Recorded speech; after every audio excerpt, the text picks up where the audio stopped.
meeting tonight. We're only a couple minutes behind, so that's okay. Let's start off with roll call. Ruth Ann. Present. Nancy. Here. Lynn. Here. And Chris. Here. Eric said he would be coming in late, and Ren is excused tonight. Let's start off by reviewing our minutes from our last meeting. One question I had on the lot line adjustment and master site plan, those were two separate motions. One was for the lot line, right? And then the second one was for the master site plan with the amended for the sidewalk, right? Okay. Yeah. I couldn't remember if we did that. It's just the Maverick thing. Yeah. We did do that as two separate. Okay. I couldn't remember if we did or not. And it's that way on there. I just wanted to make sure that's how I remembered it. I double checked it on the video because I couldn't remember either. So. Glad I'm not the only one. Nope. Did anybody see any changes that needed made? I didn't see I any. didn't. I'll make a motion to approve the. We have a motion by Lynn to approve the minutes. I'll second it. Second by Nancy. All in favor? Aye. Aye. Any opposed? All right. Now our first item on the agenda is a zoning designation for Clayton Miller annexation. And we will need to go into public hearing for that. They've already been approved at the city council for annexation, all that, right? Yes, that was approved last night. They've officially been annexed. So now it's to you to set their zoning. Okay. And anybody gonna say anything about, Dean, you gonna tell, or anyone, me? I'm gonna say I can explain. Basically, we're setting the zone for this. The zones in that area are an RR1. I'd recommend we continue with that. I believe this particular one is about 2.5 acres, if I remember right. This one is 2.7 acres. That's So correct. it's well within the 40,000 square feet, and the rest of it's all zoned in R1. So Okay. So with that, I would consider us in public hearing. Do you have any discussion from the public on that? I didn't think so. What's his plan with it? What's he gonna do with it? He's building a home up there. He's purchased the ground from Clayton Miller. He adjoins city property to get water. He's getting a water connection. He needs to be annexed in the city. So he's annexing the city so he can obtain water. He's owning a septic tank up there. So he's requested annexation. Is he building this home for labor? Clayton Yeah, Miller is building it for labor. Craig has purchased the property. Yeah. Okay. Okay. Well, no discussion from the public, then I guess we'll close our public hearing and then entertain a motion to zone this as RR1. So moved. Motion by Lynn, I'll second. second by Chris, all in favor? Aye. Any opposed? Okay, next is same thing, but Todd and Debbie Arnold. This is in the Cottonwood Loop subdivision. At one time, they were in the city and then they de-annexed. He adjoined city properties on the fire department. He'd like to remain. And so he's requested annexation so he can remain. So what's being annexed on this little map? It's a piece of- This shaded one right here. This City one? boundary, no. Which shade? Oh, that That one, lot. that one. Just that one lot? Yeah. So all this is already in. So city. these are all out now. So and the he just Blue wants is- to remain The blue in. is in or out? Blue is in. Okay. This I wasn't one- too this- sure on that either. This one's in. That's in, and so they're just trying to add that lot Add that lot back in. back in. And what's that zoned behind him? RR1. It's R1 up It's there. R1 up That's what there I'd too? recommend Yeah. you stay with up there. This piece of property is 2.18 acres. Yeah, so it's plenty big enough for RR1. So I would consider ourselves in public hearing for this one. Any comments from the public on this one? Okay. no comments, I would consider us out of public hearing and entertain a motion to zone this property RR1. So move. Motion by Lynn. I'll second it. Second by Chris. All in favor? Aye. Aye. Any opposed? Okay. Now that one What is, advantage to Roosevelt City is this? He's a fireman. He's been on the fire department I before. don't care what he does in his extracurricular time. What advantage to Roosevelt City is it for him to be in the city instead of the county? He's on our tax roll. Tax rolls. You get a It's a- different, give a different rate on his water, but you know, I think anytime any one of those there that adjoin want to be in the city, we ought to really consider it and move on it. I just didn't know what did what. I would hope that maybe some of his neighbors would get the same idea. From a city's perspective, just for your information, the way that sales tax revenue works is that at this point, it's a 50-50 divide by point of sale and population. So we lose a huge chunk of our sales tax revenue every year to the Wasatch Front because our population is low. Annexation increases our population, which allows more revenue to stay in. So that's the benefit from the city's perspective. When our population grows, more money stays here. And the property on the west side of the back side of that lot is already in the city. That Yes. is the mayor's property and it is in the city, Yeah. yes. We're not putting fingers out all over the No. place. No. He's gotta be contacting city property to. Right. Yep. Right.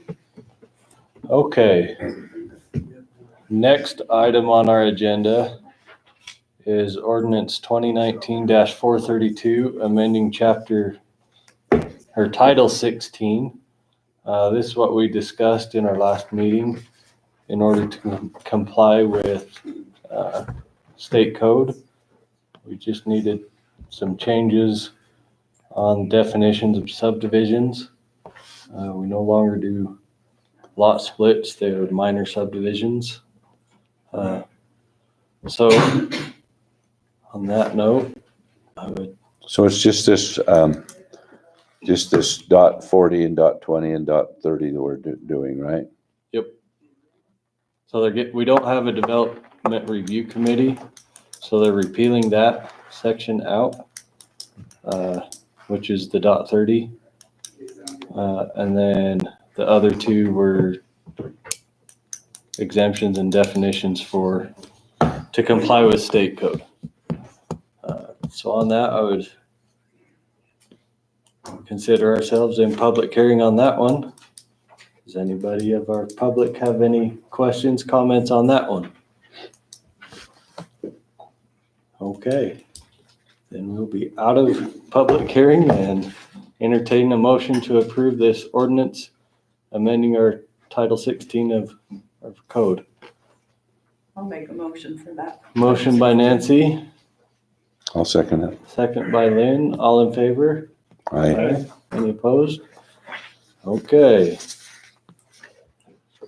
Next, Bob West. Okay, I'll start. Yep, you'll start us. I'll start.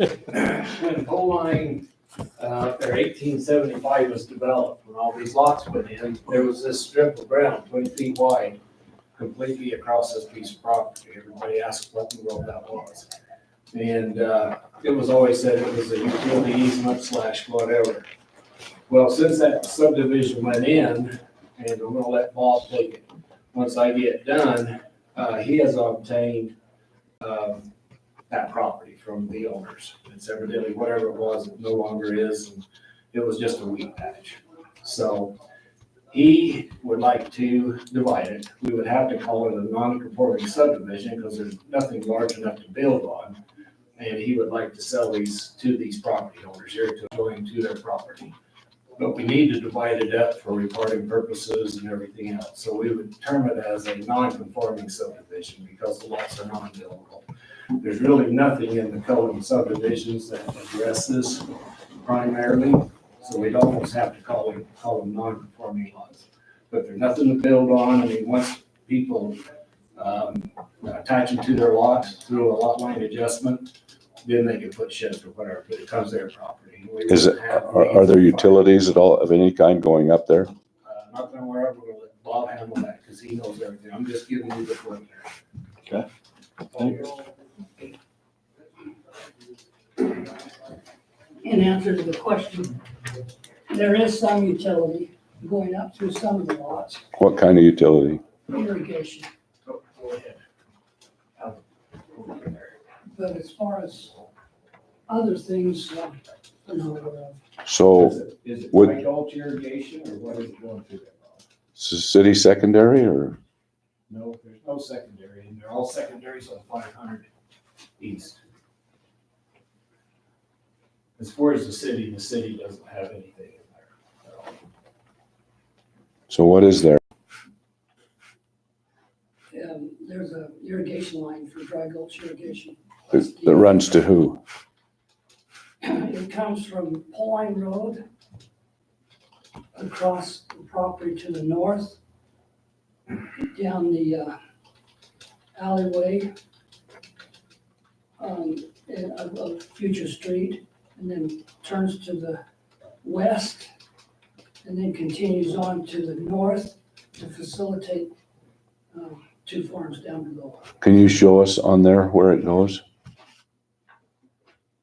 Yeah. But they have sold you this property though, correct? Do what? You have obtained ownership of this property, and so what do? Have they still maintained easement through it? No, Is there a recorded easement? I believe there is with Dry Gulch. But you don't know, huh? There's many things with Dry Gulch. They're not modern type easements. Anyway, it goes up the street right here and along here to this point, and then goes north through, there's some farms here and to the north.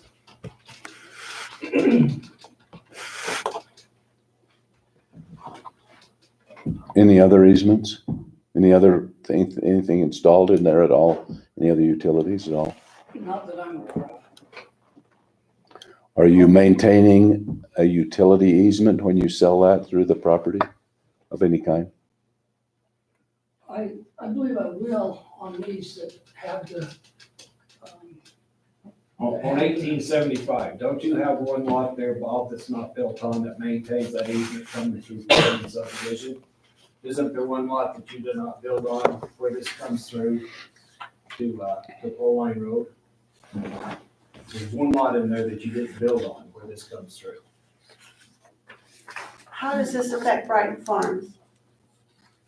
Brighton Farms is built to the, It's built on the north side of it, it adjoins them. If But there's on not- the west. if the owners on Pauline did not want to purchase it, the owners in Brighton Farms. So is that why there's already been that's already been deeded to Brighton Farms? There is one that has a quitclaim deed, one of these properties. Yeah. But to get these recorded and get the title companies to realize them, we need to subdivide. So they'll recognize them so they can be joined. So I guess, if I answer the question, do we need to go further? It's not over here. But as I remember, when we built all these homes in here, you mentioned that we have to So find, how can we sign a plat, given all these to Pauline? coming someplace here, we have one lot that you didn't build on where this drain line comes through. We have one lot here that we didn't build on. It's built on now. That was the old irrigation line. Okay, so this is a new irrigation line that this The easement is irrigation here. line came down here and went straight to the north. We came along here and went over here and along Already here. deeded to owner of lot 24 Okay, so you went up the Brighton Farms. road. Okay, that's to simplify so they know who and where. The property was bought to the fence line, and the subdivision was platted and went through the process to have a subdivision. And then the survey was actuated, and there was this strip of 21 feet to the length of those lots. And it took approximately 7 years to get the owners who owned it and quiet title and attorneys and all that to get it free so these people could get it mutually. Okay. And this was a conclusion by the city, Dean Johnson and the city, and Jerry Allred to facilitate a happening for solution. And also the county recorder. And the county recorder, Shelley Burton. Okay. And this is a preliminary approval. We approve it this month, then next week it'd be just like we're treating any subdivision. He'd come in for a final approval next month. Okay.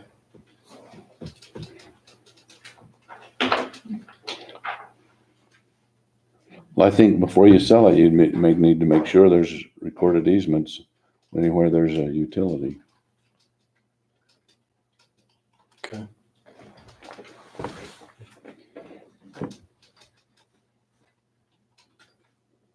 Anything else? Well, if we're expected to sign a Mylar, do we have a Mylar to sign? Not No, tonight. this This is is City council preliminary. after It's this. what? Goes to city council after this, No, No. no, it doesn't. This is a preliminary. preliminary. This is coming to you for preliminary. Next month, this time you tell them what we need. One thing, he will come back with a Mylar. These lines right here with people that have purchased property will have to have signed the property off as far as the signatures in here and whatever you want. If you would like showing what easements on these, then you can request for him to come back on this final with showing our easements. Right. That's what this preliminary is for, is what do we need to see to approve. And then next month, then We'll see if we see it. Could need your approval to proceed. Right.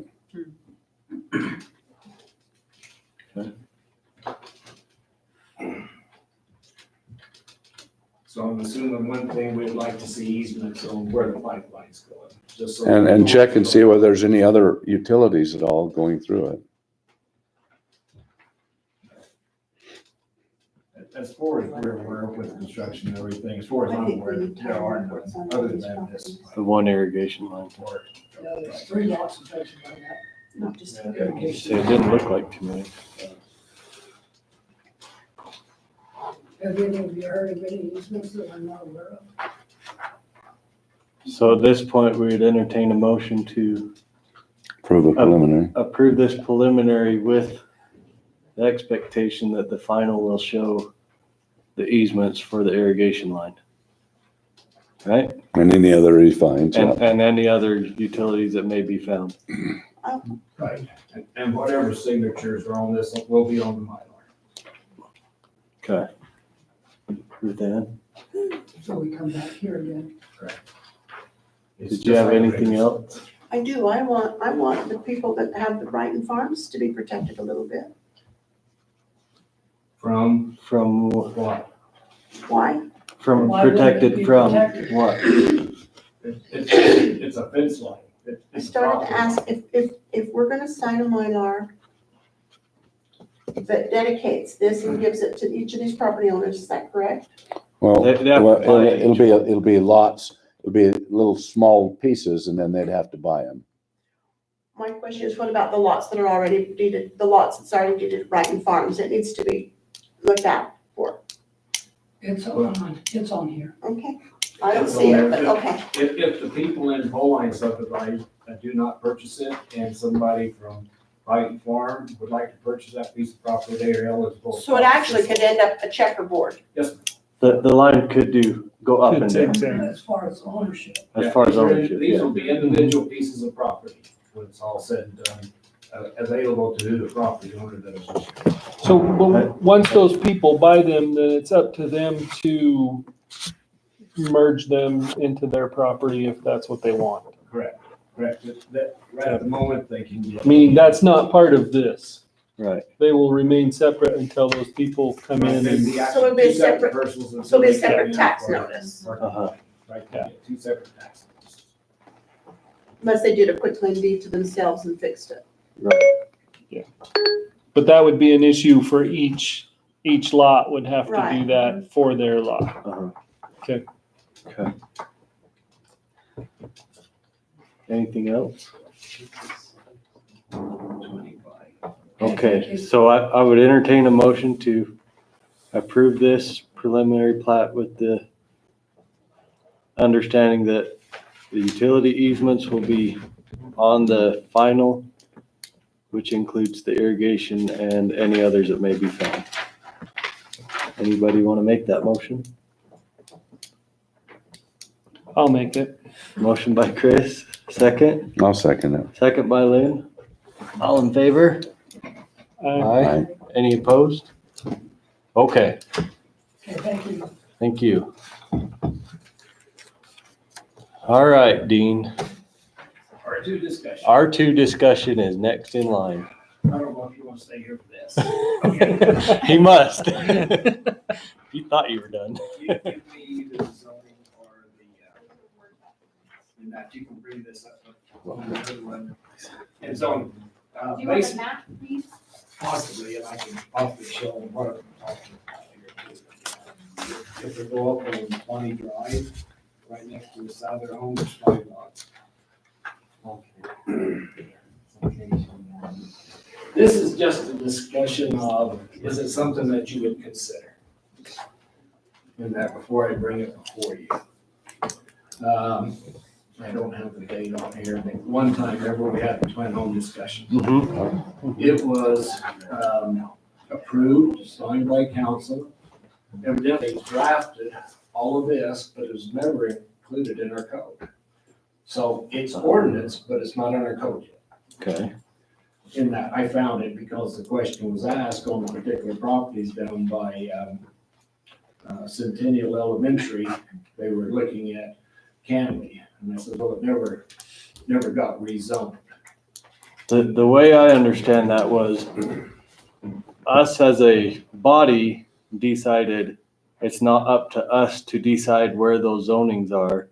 It's up, we were gonna allow the developers or property owners to decide if they wanted to rezone.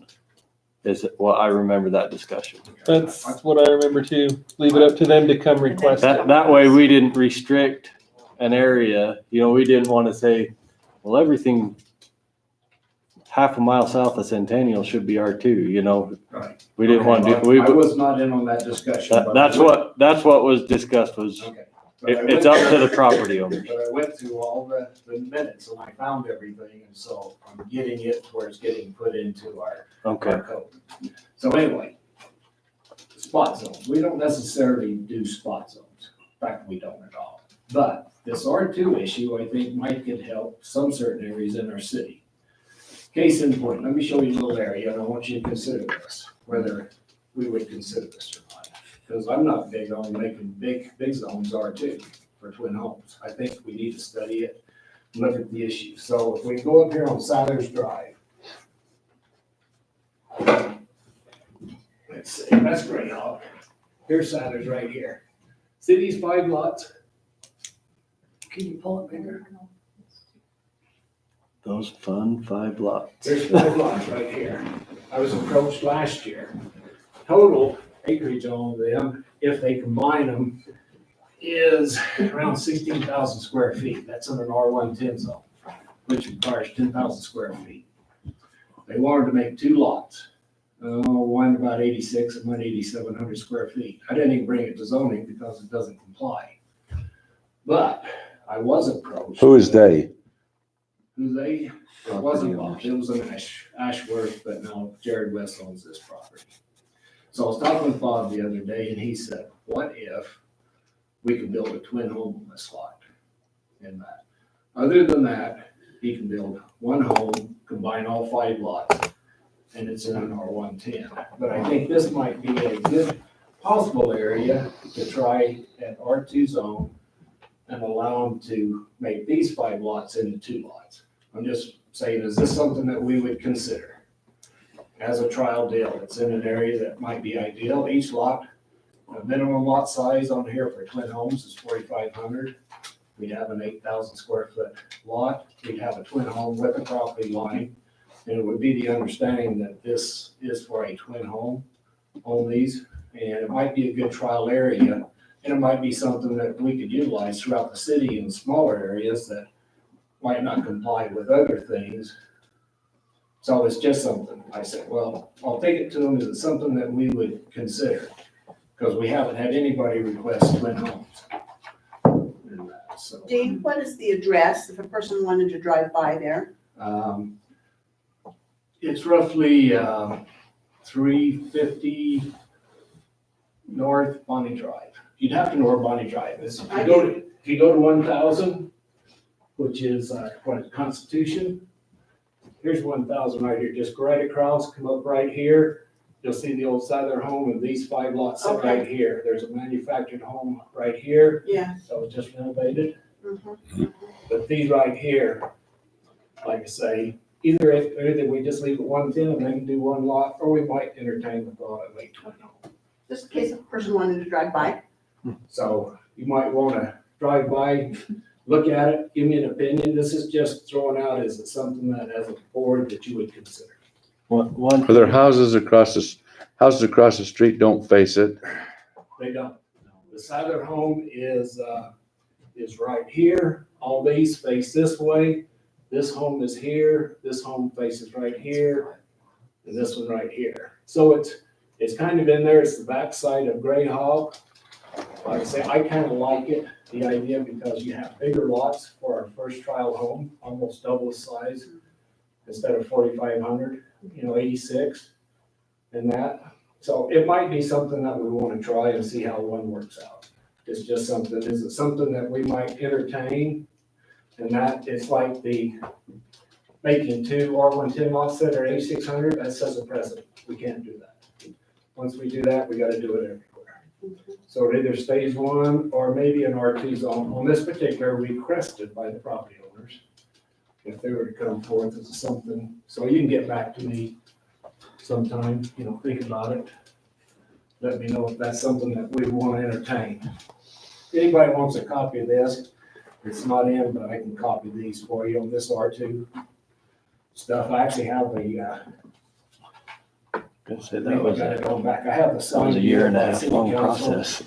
And then what they kind of printed up to put in our ordinances. Can you email it to us?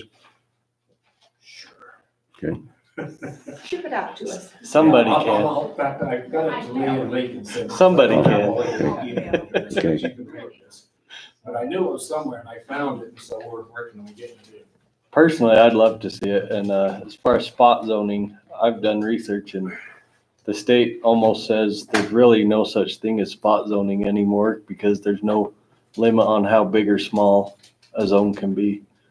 And so I think that would be a great place to start allowing the R2. It seems to me like it's to the city's advantage to have something there rather than. Right. Well, like. And there we is talked earlier, manufactured and other things along there. It's If It's been there's a a tough manufactured area. home right next to it, then The twin benefit to home the would city fit is right in.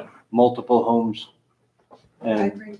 residents for the sales tax revenue and property tax revenues versus empty lots getting next to nothing. So I'll take this as a discussion, as maybe we'll bring it forth Mhm. next zoning meeting as a discussion and maybe approve. I would say, And that fact, it's gonna need a hearing to rezone. right. So do we want it scheduled for a hearing to start with, or do we want to Ha- talk about it? and then Has the schedule? property owner filled out Request. a rezoning application? Not yet, but I'll bet I can have one tomorrow. I would say if the property owner fills out a rezoning application, I think that is when a We'll get it. a scheduled public for- hearing could be scheduled. And if it's early enough for the next meeting, then it goes on the next meeting. Okay, so we'll just bring it in for a hearing rather than you looking at it and then schedule a hearing. Yeah. Okay, great, thank you. Next. Title 17, Chapter 7, Home Occupation Discussion. Who is that? Dean, you again? Well, it's me, it's actually your discussion. Right. Nikki is here just to observe, she made all the comments, that it's your discussion on what they want to do with this ordinance as far as tweaking it in the future. Okay. I did some research personally, and some different cities were brought up as saying that they would allow a shed to be part of home occupations. I looked in their ordinances. Their ordinances say otherwise. Vernal City, Duchesne City, their ordinances would not allow an outbuilding to be used as a home occupation. Another city I looked at, I actually dug around a lot, and almost every city in Utah doesn't allow an outbuilding as the home occupation. One city, the purpose of the home occupation in their ordinance, it says the purpose is to encourage the conducting of the majority of business activities within the more appropriate commercial zones while allowing business activities within residences on a limited basis if such activities comply with the standards of this section. And to me, that's kind of important is, a home occupation should always first try to be within our commercial zones. And to me, a home occupation is that it's a home occupation. It needs to be in the home. And reading I'll bet I looked at probably 15 to 20 different cities' ordinances. I found one that was vague, but the rest were pretty cut and dry that outbuildings and attached garages cannot be considered the space for home occupation. Attached garage can't either, huh?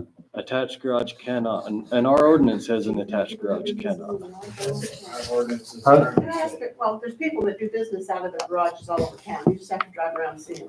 But can I ask Mickey a question? Yeah. Where did you buy this shed from? I bought it from a lady that was doing nails out of it. In Roosevelt City? It was about like a walk away from And where. I think she had every intention of doing it right. The other Mhm. lady had been doing it. Why would she think that she couldn't? Right. I'm just saying, in the state of Utah and ordinance wise, it's not allowed. And to me, that's a big benefit where you're competing against those in the commercial zones who are paying commercial taxes and everything else. That, the home occupation needs to be an impact on your home. That's why they say it can take up to 30% of your home in some, 25% in some ordinances. That's kind of the standard throughout the state that I read. From what I see, it needs to be an inconvenience.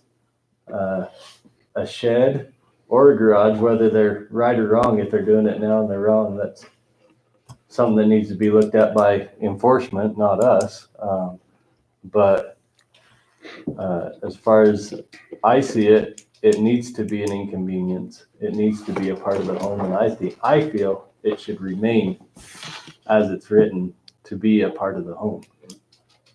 Some of them allow storage within a garage or an outbuilding.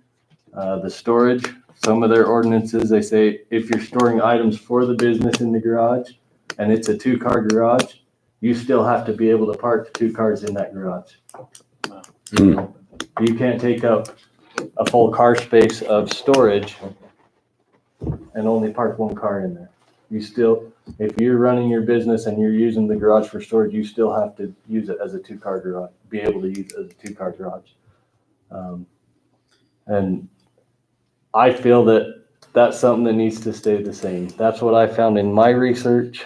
And that's my feelings. I don't know if anybody else did research, if they want to chime in. Dean? Only one item to think about it. It could be a liability issue also. Everybody insures their homes, but they insure outbuildings for liability. That might be another reason. It's just a thought, something to consider. How many times, say in the last 2 years, have we denied somebody this opportunity? Nobody that I know of. So why Has can't come we in. give her a try? Didn't we have Could- somebody come before us? We could only change, the only way we can give a try is to change the ordinance, which would open the floodgates for I everybody. disagree. She deserves the right to make a living. She She does. bought this with good intention, and I don't think we have the right to take it from her. So you're okay with changing the ordinance? The only way we cannot do a trial period. There's no such thing as trying We can't something. condition anything. There's no ordinance that allows us to do that. Right, it's in the non-permitted uses. It's right in non-permitted uses for home ordinances at this time. And we did have one come before us, what, a year ago? Cause we did deny, Which one was that? they were wanting them to do a kitchen An in the outdoor back. kitchen of some sort. Yeah, that was I thought that was a few years ago. That's right. Year and a half. Been a while But back. they wanted to do a kitchen in a back garage.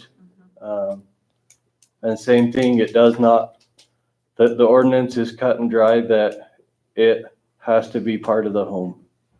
That's the purpose of the home occupation permit. And like this one city says, the purpose is to encourage conducting the business in appropriate commercial zones.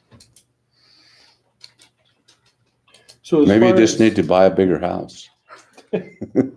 One thing, the one thing I look at is if you remodel and turn your garage into living space, so it is no longer a garage, and then that becomes part of your home, then it can be a home occupation. And I've seen homes that had garages that are now living space, which became their home occupation. So, can I ask a question? Yeah. So when you say it inconvenience the homeowner, or when you say it needs to inconvenience somebody, what do you mean? The way I understand what is written in many codes is a home occupation takes up to 30% of a home. Okay? If you have that in your outbuilding, that's not taking up any of your home. That's not a home occupation. You're not occupying that within the home. But I'm occupying my property, which having a shed in my backyard is taking away valuable grass space. You know, which is inconvenient because I'm gonna Right. have to reroute some stuff. But It's just gonna be inconvenient for my clients is what I want it, to make it it's, easy for them. it's a home occupation permit. It's not a residential zoning commercial permit. If you have a Utah housing loan, you can't use that much of your space for business. Either. Just saying. So my 2 cents, I'm guessing I'm the closest neighbor on the board. I'm the next street down on 15. As a neighbor, I don't have a problem with doing nails out of a shed. I am concerned with opening the floodgates, but if we could come up with a way of doing conditional uses, I'm inherently okay with that. It would be quite the process, It would be. but Can I share with you just a short discussion that I had with Ryan Snow? He wasn't able to be here tonight. He had a family obligation, but we chatted about this and did some pretty extensive research. And one of the things that's contained within this code is a list of the businesses that you already allow as home occupations, which is fairly restrictive. So someone coming to you wanting to put a kitchen in their backyard, that's not even allowed as a home occupation. It's not anywhere on the list. So one of the things that he suggested considering as a board is looking at the list of existing home occupations. Do you have any strong feelings about disallowing those in outbuildings? Because you've already created a restrictive list about what you will allow to occur in a home. And if you still look at this list and feel strongly that those should not be allowed to occur in an outbuilding either, then that's fine. But he just wanted to make the point that we already have a very small list of businesses that are allowed to be conducted within the home. So it's less of opening the floodgates because it's a very small list of what can be done. So it's not, no one's gonna open a taco restaurant in their backyard because that's already not allowed. Well, and it's not a big enough building to have any more than just me in it. So for likelihood, I'm not gonna hire employees. I'm not going to be having any more than just one client within business hours. Like they wouldn't know it was there or I would be doing anything. They would just think I'm real popular and have a lot of friends, you know? I'm not in the end of a cul-de-sac either, so there's not gonna be a bunch of people with driving in and out of a cul-de-sac.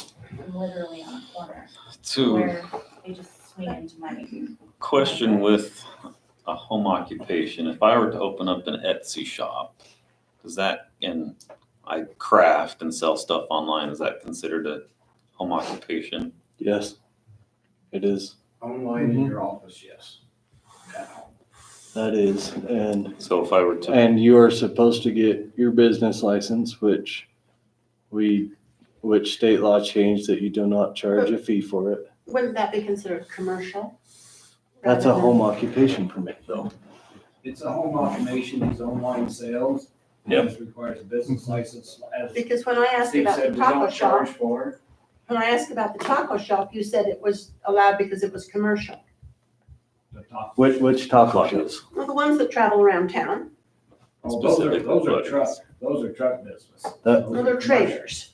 Right, those are commercial operations. They're only allowed to be put in certain areas, in commercial areas. They have to get a signed letter from whoever property they're parked on to do that. They're required to have inspections according to the state.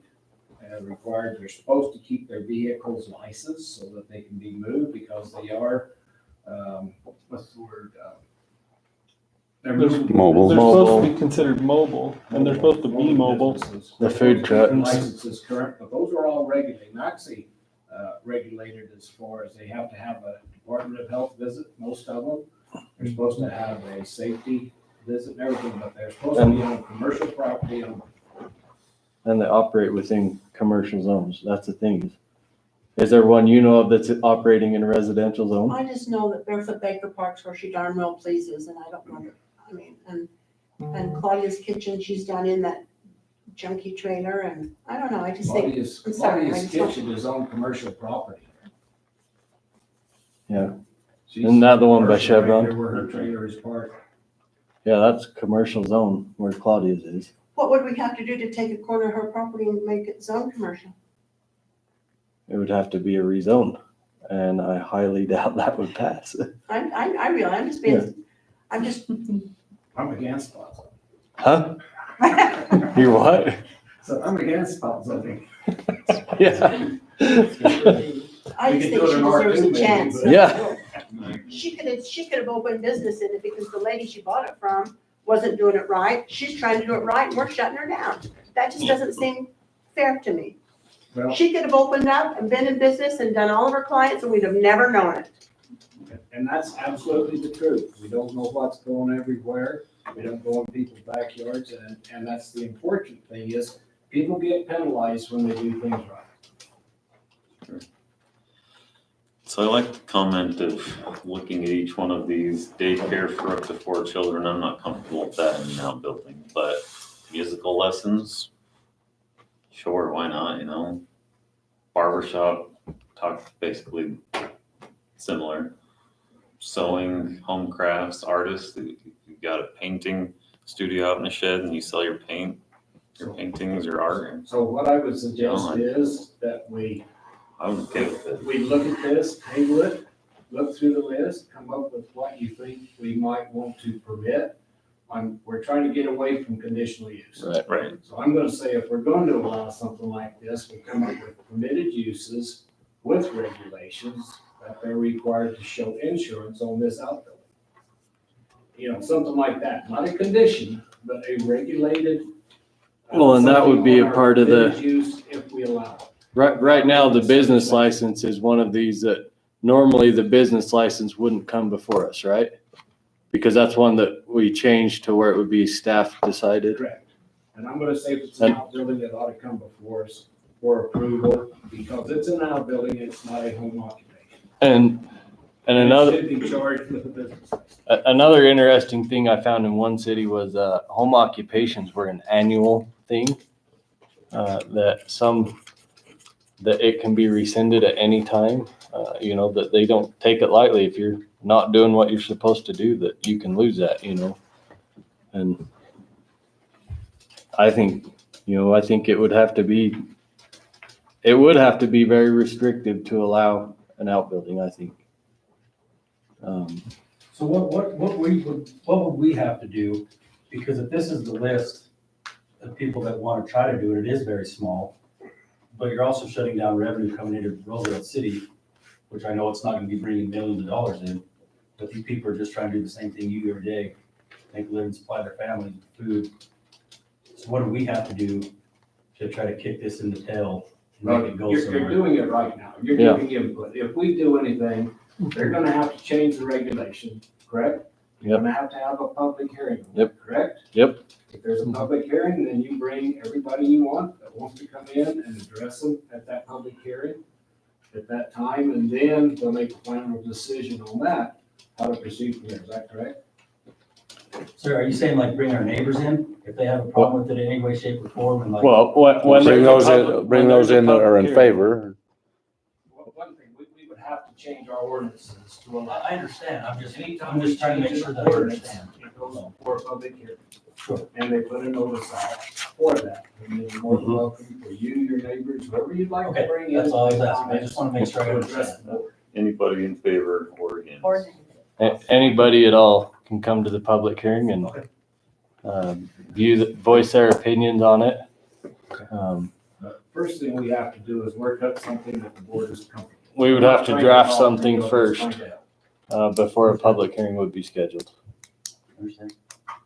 Can I make one comment? Mm-hmm. Sorry. Years, I shouldn't say years ago, because Nancy's the only one I can recognize, but when I was involved with zoning a little while back, this is not an issue that goes away. It will come up again. She is not the only one that's gonna come in here, and I'm not picking sides. I'm just saying it might be something to consider on looking at, maybe stepping outside the box and figuring out, because it's not the first time. Right. And there is some out there, unfortunately, that don't come in here and ask, and they just start up business. That's how I feel, it's just being done under your nose and. So I don't know how we nip that in the tail or what we do there, but at least think about it on, you know what I mean, and really look at the Well, situation, because it's gonna come up again. That's, as I've contemplated this and thought about it since our last meeting, that's kind of the one thing that's come up in my mind is it's happening already. If we find a way to permit it, we can at least get some kind of regulation on it, keep an eye on it, I guess is the way to put it, or whereas where it's just happening wherever, whatever, we have no idea. And that is the one advantage I see as finding a way to allow it, is at least then we can have some say in the matter and try and, because I could see where there would be some problems allowing some things in some outbuildings, but some other things, maybe not. And if people are doing it under the radar, then they're doing whatever, and who knows what's going on in there. Yes, I would be, where I'm on the fire department But too as it's- well, I'd be strict with it. Yeah, that's the thing, I was gonna say, it's a very slippery slope, and you gotta be very careful. Well, And I don't know where that starts or ends. Right. And I would say if we're gonna do something this, like I say, we don't wanna put conditions, we wanna put usages that are permitted, such as if they're gonna have an outbuilding, I think they really should have a sidewalk where the people walk through the grass. Yep. It's a liability issue. It almost needs to be a Is there separate good list from travel this. You know, Yeah. back and forth that the public's protected. Just little things like this, that if we're gonna do it, we need to make regulations, not conditions, regulations under permitted use. Right. Which would be why I would say it would not be that list. Right. It would be If we were gonna do it, it would be its own list. its own new Whatever was section on of it, it would code. be its own list, and those would be the only things that were allowed. And I would think that there would have to be, like you say, there would be conditions that, not a Not- conditional use, but there would be things that had to be met. Like this- Restrictions. Restrictions is a better word. There would be restrictions that were unequivocally tied to it. Tough thing is there's no others. It's Out how do there. you- yeah, I Nothing know, out it's like, there to where do you start and guide how us. do you do it? You know, that's what I found was there really is nothing out there that guides us. You know, everything I pulled up was saying no outbuildings, no attached garages. So I say, nobody allows it. Which For the makes most it part. hard. Would you like to table it for tonight? Everybody think on it, make some lists and that, we can discuss it next One month. more comment that I would like to make. I don't know of any insurance companies that would cover an outbuilding, like homeowners insurance would not cover an outbuilding that had any kind of commercial activity going on in it. Mhm. I know when I got my homeowner's insurance, I have a table saw in my shop, and I asked them, I said, would you cover my table saw if my shop burned down? And they said, only if you're only using it for your own Personal stuff. personal use. If you use it for commercial use, it is instantly not covered. And that's something. And that's just a table saw that I do my crafts and stuff We should with. look at too, because So liability that's- nowadays is a major issue. Mhm. And if you have people coming in there, that's an even bigger issue. What's one thing about doing within the home, is liability insurance, usually you talk to your insurance people. Mm-hmm. So what makes it a dwelling? Is it something you have to sleep in? Like you said, the garage, like all they did is put A a dwelling requires a kitchen for cooking, a bedroom, used for sleeping, needs for sanitation. I'm just trying to think there was something, I'm thinking of a certain. That you won't divulge. Shouldn't have done that. We're on camera, huh? What if there's not really a shed, but an add-on to the house that's part of if it's attached? If it's attached to the home, it's basically part of the home. If you do it, if it's part of the There's dwelling. a walkway between, but the roots are attached, is that part of that dwelling? Like a breezeway between, Detached. that's a detached garage still. It'd be a detached outbuilding. So is it insuring the building is what you're concerned about, or like helping if somebody walks in and falls? down? No, that's just a Some of the. point that needs brought up, that is part of the concern, is that if we were to allow that, part of what would need to be addressed would be insurance, because if you're having public come in there, then there needs to be some form of protection for that. And that's what insurance is. So not only for them, but for you yourself. Yes. Your homeowner's insurance might cover that, because like if your dog gets out and runs across the street and bites a neighbor, your homeowner's insurance can cover that. They will cover it unless you're doing commercial activities. Have you checked with your insurance? Well, tomorrow. I would check with your insurance. I would see what they say. I mean, that'd be It'd be a important good to thing us. to add to the discussion, you know? Yeah. It would help your case to you for Yeah, sure to we'll be talk covered tomorrow, absolutely. for liabilities. Well, I just know I unfortunately had, more to do with some insurance companies than I've ever wanted to in my life. I know that if something happens, even if a person goes out and injures another person, the homeowner's insurance is liable for that.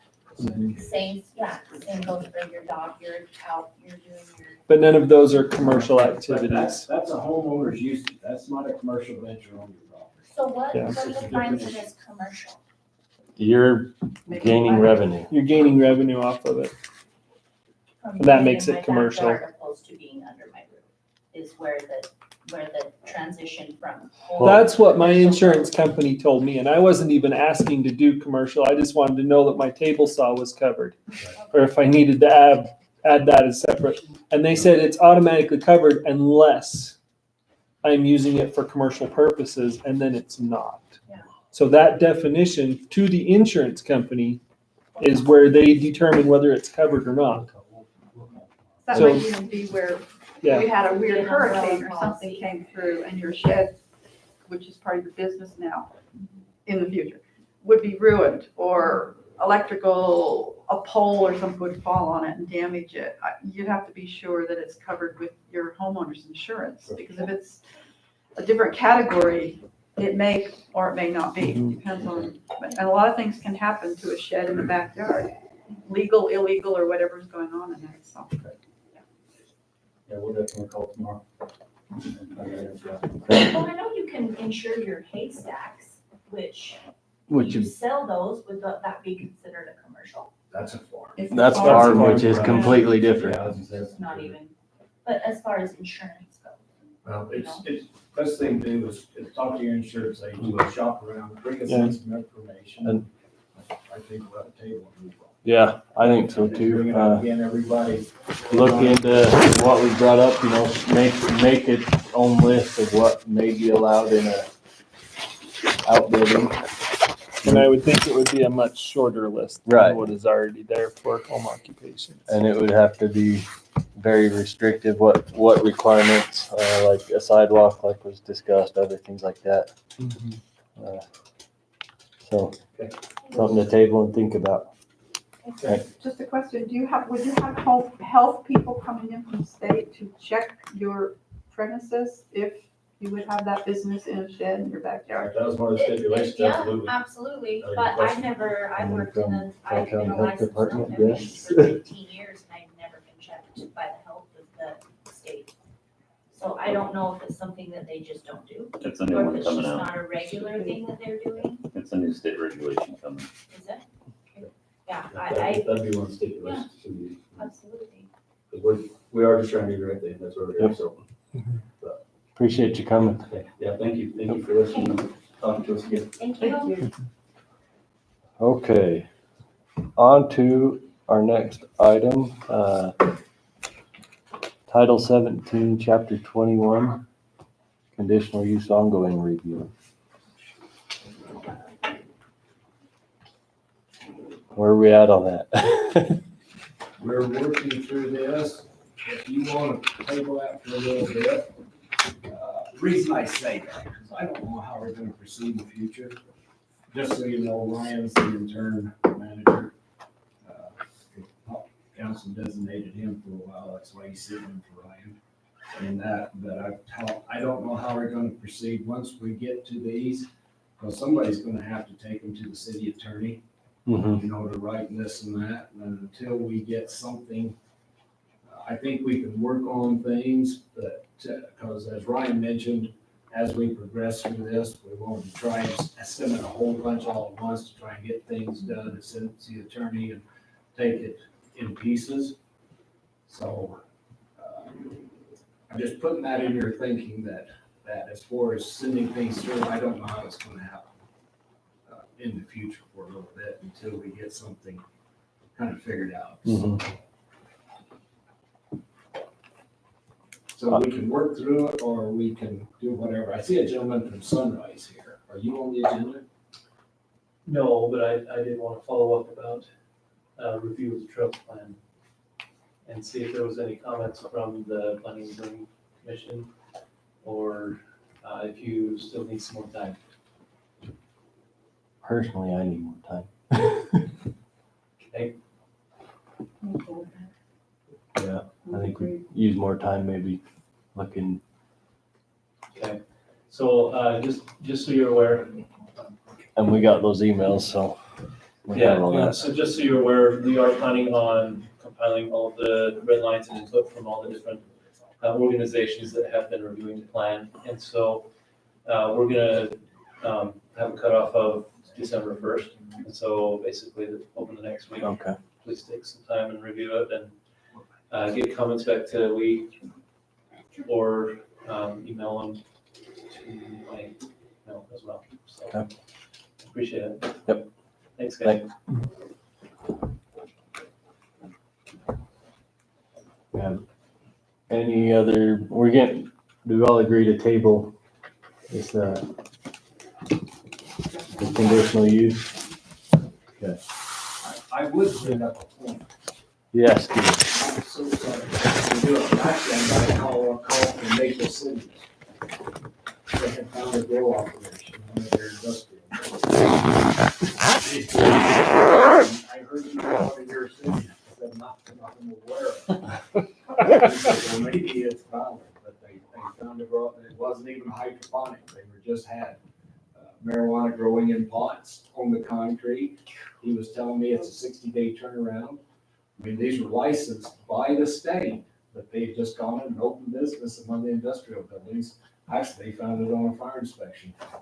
Going through, and I mentioned that we were going through and how we had it in our permitted uses in maybe M1 and M2, but they hadn't addressed it yet, so I thought I would just throw that as. So we're a little ahead of somebody. Good to know. I actually talked to him in the office 2 days. Other business, should we say you're leaving? If you want. Other business, this is your last meeting. This will be my last meeting. Eric, I am moving to Richfield. Eric's moving away, so. Wow. What brought that on? Director position. Cool, Moving up.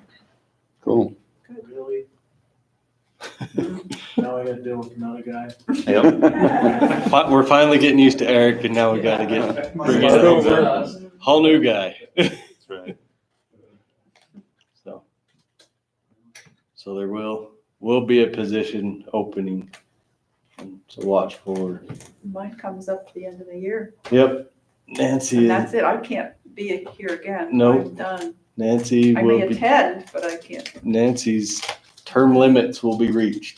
definitely. So does that mean that we should have Lee begin to advertise for some applications?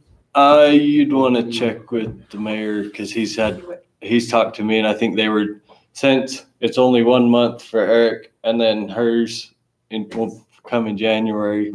So I think the term actually goes to, does it go to March or does it go to January? January, I think. Nancy's ends in January, I know. Because I remember we changed, there was They were conflict. all over the place and they tried to get them all.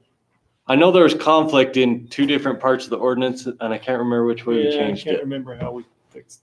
But you remember, like, I remember there some, was something because. some was they were- March and some was January. That still exists right now, so. That did not looking get at it, changed? It was supposed to have been. Because we talked about making it so that they all came due the same time of year, even if it wasn't the same. Right. What is the term limit? What is the total? Is it 3 terms? Or 4 terms? Four Four? terms. 4, 3, 2-year terms or 3? Three. 4 3-year terms, that's right. For 12 years. Yeah. 12 years, yeah. Yeah. So it's possible that did get updated, and I will follow up on that and make sure. We still have it listed on our website as Chris's term expires in March and Eric's expires in March, both of 2021. It's possible that those should be January instead of March. So I was I'll revamp as Thinking well we as listed as made them March. all January, didn't we? I They thought weren't so, all but they were consecutive years, but I it was the think what same we- time of year. I thought what we did is we didn't want to do it in January when they will do new city councils every other year. I think we moved it to March, so you would have, Maybe maybe it A was little. January before we, I think so. Yeah, but look, they should all be It the, should be March. I remember part of the discussion was that they should all be the same time Month. of year. yeah, the same month. So if it's March, they should all be March. It's just some of them are this year, some the next year, and some the following Yeah, year. because we so had they're to, offset you're that supposed to way. stagger them. Right. Yeah, but it was supposed to be the same time of year that they all came up. Yeah, We'll do some research, because I don't know. what It's been happened. too long ago. I don't remember exactly Yeah, the whole but I know we conversation. had that conversation. We did. We did discuss it. Okay. All right. If there is no other business anyone else has tonight, then I would entertain a motion to adjourn. Anyone? I so moved. Motion by Ruth Ann, I'll- second by Eric. All in favor? Aye. Aye. All right. Thank you all for coming. Thank you for the discussion. Thank you for your research.